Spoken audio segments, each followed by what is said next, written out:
अस्सलाम वालेकुम नाज़रीन, मैं हूँ सलवा हसनैन। आप देख रहे हैं सूर्या न्यूज़। आइए नजर डालते हैं आज की अहम खबरों पर। गैर कानूनी अफगान बाशिंदों की वतन वापसी का सिलसिला जारी। पाकिस्तान ने हमेशा एक ज़िम्मेदार और बेहतरीन हमसाया मुल्क होने का किरदार अदा किया, जिसकी दुनिया में कोई मिसाल नहीं मिलती। पाकिस्तान ने जिस फराग दिली से अफगान बाशिंदों को अपने मुल्क में पनाह देने के साथ साथ रोजगार के सारे मौके मुहैया किए, इस अमल को आलमी सतह पर सराहा गया। 31 अक्टूबर की डेड लाइन खत्म होने के बाद सिर्फ गैर कानूनी अफगान बाशिंदों का पाकिस्तान से महफूज और बाइज्जत इनखला यकीनी बनाया गया। अफगान बाशिंदों की बाइज्जत तरीके से अफगानिस्तान वापसी के लिए दीगर अक़दामात के अलावा उनकी आर्जी रहाइश के लिए मुख्तलिफ अजला में तमाम सहूलियात से आरास्ता ट्रांजिट कैंप्स कायम किए गए हैं।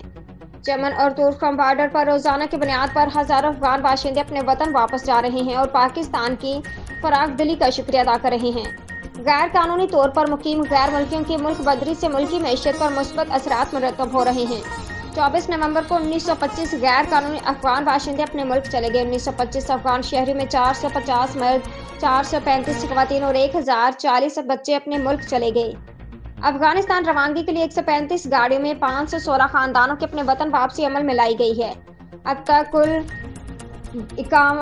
25,01,008 गैर कानूनी तौर पर रहने वाले अफगान बाशिंदों की अपने वतन वापसी हो चुकी है।